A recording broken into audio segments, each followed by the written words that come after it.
North কোরিয়ার নেতা আছেন, উনি কিন্তু একদম সরাসরি অলমোস্ট প্রকাশ্যেই ঘোষণা করছে যে ইউএসএ কর্তৃক যে যুদ্ধটা হয়েছে এটা ইল্লিগাল এবং আমরা ইরানের পাশে আছি। আমেরিকার প্রশাসনের মধ্যেও কিন্তু একটা বিভক্তি এসেছে যে তারা চাচ্ছে যে যুদ্ধের একটা শেষ হোক, থ্রেটের মুখে যে ইরানকে চাপে ফেলে কোনো একটা অবজেক্টিভ, তাদের যে অবজেক্টিভ আছে তাদের অবজেক্টিভ গুলো কি ছিল, মেইন অবজেক্টিভ ছিল ক্ষেপণাস্ত্র কর্মসূচি ও পারমাণবিক সক্ষমতা নির্মূল করা।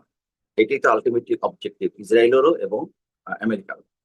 কিন্তু যখন এই চাপের কাছে নতি স্বীকার করার কোনো স্কোপ ইরান আমেরিকাকে অথবা ইসরায়েলকে দেয়নি, তখন কিন্তু তারা একটা অবস্থান থেকে ঘোষণা করলো যে তারা খুব শর্টলি ইরানের উপর তারা এই যুদ্ধ শুরু করতে যাচ্ছে, এবং আলটিমেটলি দেখেন এটা কিন্তু তাই হলো। আমি এই কথাটা কেন বলছি, যে আপনি যে এয়ারক্রাফটের কথা বলছেন, উনি এটাকে সামনে নিয়ে এসে একটা মধ্যবর্তী অবস্থানে রাখছেন। এটা প্রাথমিক অবস্থায় থ্রেট থাকতে পারে, প্রাথমিক অবস্থায় থ্রেট হয়তো আছে। এখন হুম। পরবর্তীতে কাজে লাগবে কিনা এটা কিন্তু জোর দিয়ে বলা যায় না, কারণ আব্রাহাম লিঙ্কনকে আমরা কিন্তু দেখেছিলাম বেশ আগে, প্রায় 500 থেকে 600 কিলোমিটার দূরবর্তী অবস্থানে। এখন অবশ্য সরে গেছে, কিন্তু হুম। ওইখান থেকে কিন্তু তারা ম্যাক্সিমাম অপারেশন লঞ্চ করেছে। এখন পিছনে চলে গেছে হয়তো, কতটুকু কি পরিমাণ এফিসিয়েন্সি আমি ঠিক জানি না, বাট তাদের এই মনোভাবটা, তাদের এই মুভমেন্টটা কিন্তু বোঝা যায় যে তারা কার্যকরী করেছে। এখন আহ, যেই আহ, অবস্থার মধ্যে এসেছে, মাঝে মাঝে আমরা কিছু শুনতে পাচ্ছি যে আমেরিকান প্রেসিডেন্টও আজকেও মনে শুনলাম যে নেতানিয়াহু বলছে যে আমরা অন্তহীন যুদ্ধ চাই না, এবং আমেরিকার প্রশাসনের মধ্যেও কিন্তু একটা বিভক্তি এসেছে যে তারা চাচ্ছে যে যুদ্ধের একটা শেষ হোক। তারা তাদেরকে এদিকে বলেছে, তাদের প্রেসিডেন্টকে একটা ইন্টেলিজেন্স রিভিউ দিয়েছে, যার মাধ্যমে তারা বলতে চেয়েছে যে তাদের ম্যাক্সিমাম অবজেক্টিভ হয়ে গেছে, অ্যাচিভ করা হয়ে গেছে। এখন ম্যাক্সিমাম অবজেক্টিভ তারা যদি মনে করে অ্যাচিভ করা হয়ে গেছে, এটার একটা ছুতো দিয়ে অথবা এটার একটা প্ল্যাটফর্ম দিয়ে তারা যুদ্ধটাকে মানে স্টপ করতে চাচ্ছে অথবা সিজ ফায়ার করতে চাচ্ছে।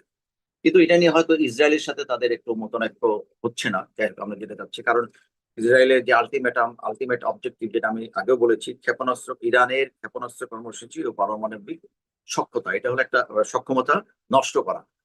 এই আমরা অনেক কৌশলগত অ্যাচিভমেন্ট ইউএসএ বলছে, যেমন তাদের নেভি নেভির 60% সক্ষমতা তারা ধ্বংস করে দিয়েছে।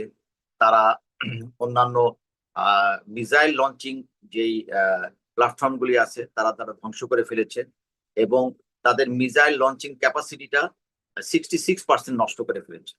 66 বাদ বাকি যা আছে তা দিয়ে তারা কাউন্টার অ্যাকশনে যে তাদের লঞ্চিং মিসাইল গুলিকে তারা নিউট্রালাইজ করতে পারবে।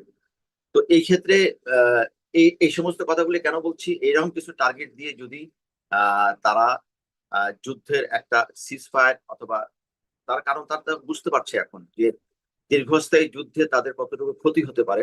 ক্ষতির পরিমাণগুলি হয়তো আমরা বিভিন্ন মেইন স্ট্রিম মিডিয়ার মাধ্যমে অথবা ইউটিউবের মাধ্যমে অথবা ফেসবুকের মাধ্যমে আমরা জানতে পেরেছি অলরেডি, যে প্রতিদিনই অন্তত পক্ষে $1 বিলিয়ন মতো তাদের খরচ হচ্ছে। এটা হলো আমি ডাইরেক্ট ভাবে বলতেছি। আর এর ইমপ্লাইড খরচ তো আরো আছে, সেগুলো তো গণনা করলে আরো বেশি হবে। তারপরে আবার মিডল ইস্টের যে দেশগুলি বলেছে তাদের যে ইনভেস্টমেন্ট আছে, সেটা তো মনে হয় অ্যারাউন্ড $3 to 5 ট্রিলিয়ন। সেই ইনভেস্টমেন্ট গুলি তারা উইথড্র করবে, এখন বর্তমানে স্টলমেন্ট আছে, উইথড্র করবে। এক্ষেত্রে কিন্তু একটা প্রচন্ড ক্ষতি হবে ইউএসএ, কারণ তারা অলরেডি $37 ট্রিলিয়ন ঋণে জর্জরিত। তো সেই ক্ষেত্রে যদি ইউএসএ, সরি, মিডল ইস্টের এই ইনভেস্টমেন্টটা তারা হারায়, তো সেই ক্ষেত্রে তাদের একটা বড় অর্থনৈতিক ধস নামবে।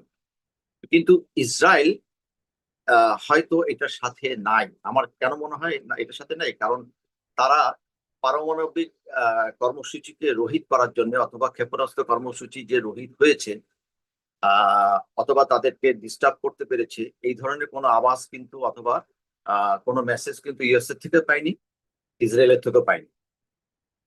তো এই ক্ষেত্রে যেটা বলবো যে তারা আরো বড় ধরনের থ্রেট দেওয়ার জন্য তাদের যে এয়ারক্রাফটের অ্যাডভান্স পজিশনে নিয়ে আসা, অথবা সরাসরি তাদেরকে একটা মেসেজ প্রদান করা যে তোমরা যদি আমাদের সাথে একটা মেবি দ্যাট একটা নেগোসিয়েটেড টার্মস অথবা সিজ ফায়ার যেটা বলি সেটেলমেন্ট, সেটাতে যদি না আসো তাহলে আমরা বাধ্য হব মানে এই যে আমরা। নিউক্লিয়ার বোমার যে সম্ভাবনার কথা বলা হচ্ছে বা নিউক্লিয়ার ব্যবহারের যে সম্ভাবনার কথা, এটি এয়ারক্রাফটটিকে এই অঞ্চলে এনে একটা হুমকি স্বরূপে, একটা সতর্কতার স্বরূপই তারা দেখাতে চাচ্ছে, কিন্তু নিউক্লিয়ার যুদ্ধ হবে বলে আপনি মনে করছেন না, বা আহ এটি ব্যবহার করবে এটি? সাগর, আমি নিউক্লিয়ার যুদ্ধের ইয়েটা কেন বলতেছি না হবে না, কারণ আপনি যদি আজকে নোটিস করেন, আজকে কিন্তু নর্থ কোরিয়ার যে নেতা আছেন উনি কিন্তু একদম সরাসরি অলমোস্ট প্রকাশ্যেই ঘোষণা করছে যে ইউএসএ কর্তৃক যে যুদ্ধটা হয়েছে এটা ইল্লিগাল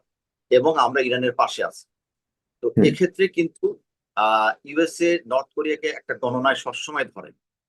নিউক্লিয়ার ওয়ারহেড নিয়ে যদি তারা সামনে এগোয় অথবা তারা যদি লঞ্চিং করার একটা চেষ্টা করে, সেই সংবাদগুলি কিন্তু গোপন থাকে না, সেই সংবাদগুলি কিন্তু প্রকাশ্যে চলে আসে, এবং প্রকাশ্যে চলে আসার ক্ষেত্রে যে 9টা নিউক্লিয়ার দেশ আছে তার মধ্যে তো নর্থ কোরিয়াও আছে, আর চায়না আছে, চীন আছে, সরি চায়না, রাশিয়া, পাকিস্তান। এরা কিন্তু মানে সরাসরি চীনের পক্ষে না, কিন্তু সরি ইরানের পক্ষে না, কিন্তু ইরানের বিপদের সময় অথবা নিউক্লিয়ার লঞ্চ করার যদি কোনো একটা মুহূর্ত তৈরি হয় সেই ক্ষেত্রে কিন্তু তারাও বসে থাকবে না। বিশেষ করে নর্থ কোরিয়ার কথা তো আগাম কোনো সংকেত দেওয়া যায় না।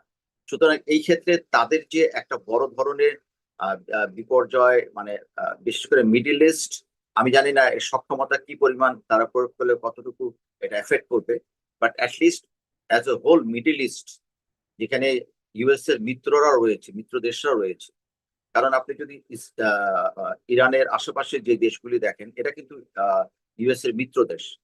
আচ্ছা, তারপরে যদি আপনি ইসরায়েলের আশেপাশে দেশগুলি দেখেন এরাও কিন্তু ইসরায়েলের সাথে মিত্র দেশ না হলেও সমঝোতা রেখে চলছে। সুতরাং হুম। এটা যদি একটা নিউক্লিয়ার কোনো রিলিজ হয় অথবা পাল্টা একটা রিলিজ হয়, তাহলে ওই পাশে ইসরায়েলও ক্ষতিগ্রস্ত হবে এবং এই পাশে মিডল ইস্টের যে গালফ স্টেট গুলি আছে সেগুলো কিন্তু ক্ষতিগ্রস্ত হবে। এবং এটার নিউক্লিয়ার সিস্টেমটা কিন্তু এটার শক্তিটা এমন যে এটা ক্রমাগত ভাবে এটার সাইড এফেক্ট গুলি বাড়তে থাকে এবং শক্তিটা উৎপন্ন হতে থাকে।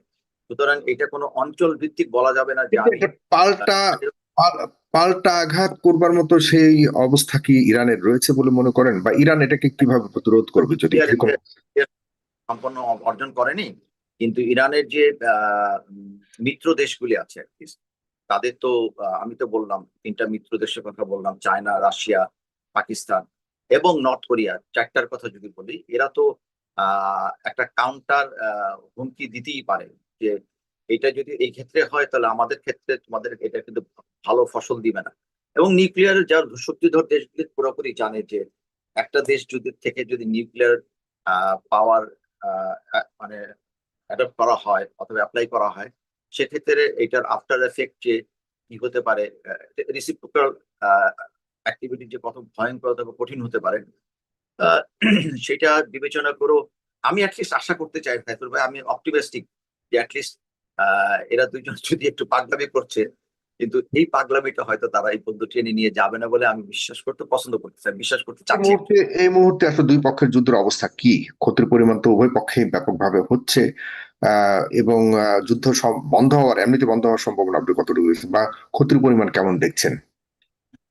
আচ্ছা, ক্ষতির পরিমাণ আমি যেটা বলবো যে মিলিটারি ডমিনেন্স, মিলিটারি ডমিনেন্স যেটা আছে সেক্ষেত্রে তো আমরা সবাই জানি যে ইউএস এবং ইসরায়েল তাদের পারমাণবিক শক্তির কথা বাদই দিলাম, এমনিতেই যে মিলিটারি ওয়েপন সিস্টেম আছে, তাদের সামরিক শক্তিটা এবং তাদের ক্ষেপণাস্ত্র শক্তি এবং তাদের ইয়ার ডমিনেন্স যেটা আছে সেটা অনেক আগায় গেছে।